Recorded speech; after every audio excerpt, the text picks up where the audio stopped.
Okay, YouTube, this is my first in a brief module of videos that I'm doing on analyzing graphs of functions. We're going to look specifically at graphs, even though we might mention algebra from time to time. But in this video, we're going to focus on what domain and range are and how we identify them and how we list them using a particular type of notation that we refer to as interval notation. So let's go ahead and start by defining what we mean by domain and range when it comes to the graph of a function, such as the one you see over here.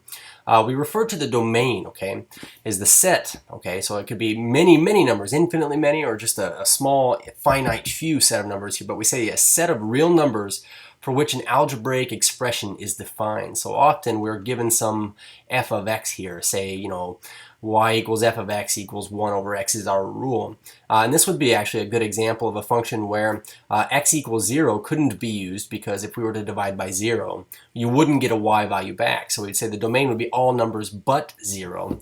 But we say that the domain is specifically the set of real numbers for which we do get a defined output back. So we also say that the domain actually describes the input values or independent variable values. So that is, when you look at a function as a set of x values being mapped over to a set of y values or output values here under some rule f, we say that the input values here, input are our domain values. And then likewise, our output values are going to be our range values. So we say the definition of range, we say it describes the output values, or another way to look at it is the dependent variable. That's kind of like the y-axis, whereas independent variables are x-axis. So let's go ahead and take a look at this function that I have listed over here. And you'll notice that the domain and range are kind of already highlighted on it. We see that this is some function that doesn't go left and right forever and ever. As a matter of fact, the first thing I notice is the very furthest left it goes is this x value -1. That's the furthest left that it goes.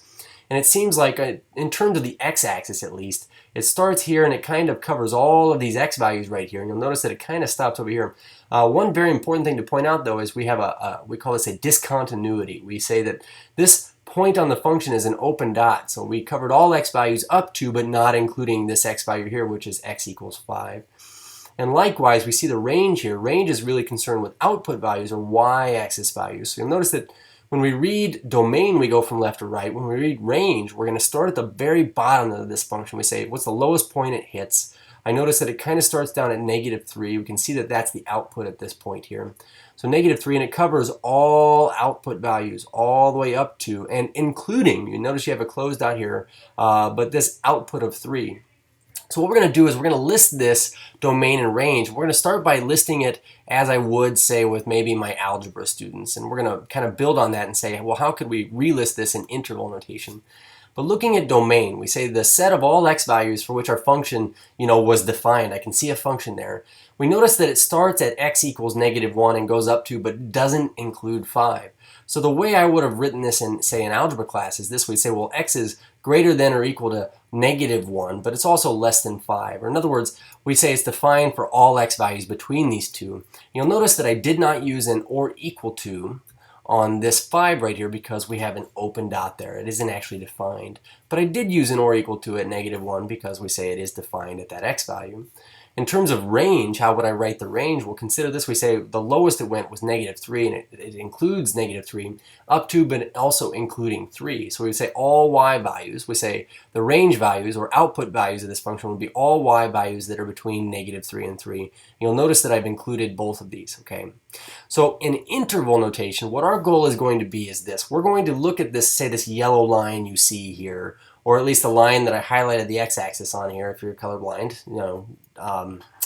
as a set of, or an interval of numbers, starting at one number and going out to another number. So the important thing that I want to start with here is this. We say that brackets are different from parentheses, okay?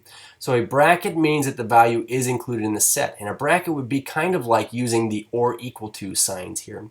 So we're going to define the domain of this function using brackets, and we just do it this way. As a matter of fact, the domain of the function that you see here would be listed as starting at x equals -1. So we'd say the endpoint of that interval starts at -1, and because I'm using a bracket here, it includes it, and it goes all the way out to 5, and it stops at 5. So the other endpoint of this interval is at 5. Now, one important thing to notice here is to recall that we didn't include x equals 5. We don't include that. So looking down here, it says a parenthesis will mean that the x value or the y value, could be range, is excluded from the set. So we say that where these signs are inclusive, we would say that, brackets like this. This is not an ordered pair, an xy pair. This is saying starting at this x value, we'd say like x1 all the way out to some x2. We are talking about x values or y values. These could be y values as well if we're talking about range. I'm just going to talk about x values here. But because we're not including x equals 5, I'll put a parenthesis there. So when I read this, what I'm really saying is, well, what are the x values for which my function is defined? We say, well, all the x values between -1 and 5, and we're including -1 but not including 5. As far as the range of this function is concerned, I'm still going to list this as -3 up to 3, but since we're including both of those endpoints, we're going to say -3 up to 3, and we include both of those endpoints.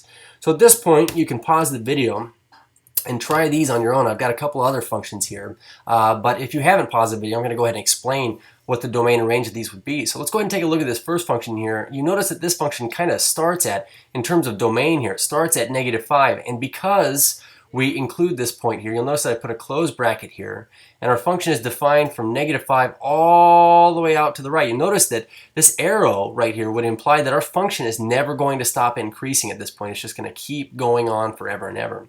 So as far as the domain is concerned, you would be right if you wrote this for the domain. We say that our x values start at -5 on the left endpoint, and then they go out to infinity. Now, one important thing to point out about infinity is this. It always has a parenthesis. So we say infinity, infinity. I'll fix that n here. Infinity, always exclusive.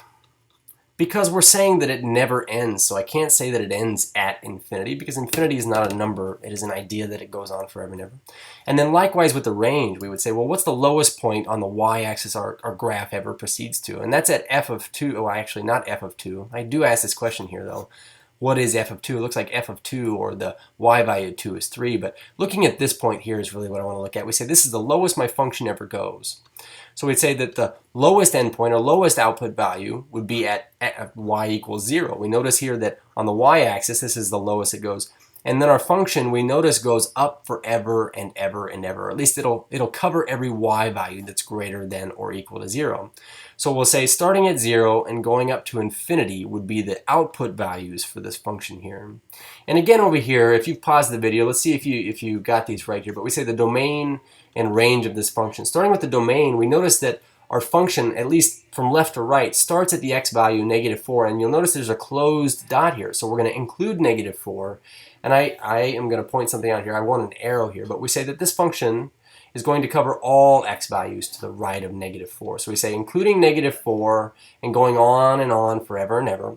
And as far as the range is concerned, this is very similar to the last graph in that the lowest that our graph ever goes here on the y-axis, you can see that we cover a y value of 0 here, and it includes 0, but it proceeds up and up and up and up and up, and our function's never going to stop increasing here. So we would say that the range of this function is starting at 0 and including 0, but then going up forever and ever and not including infinity. But those are domain and range and how you determine them from the graph.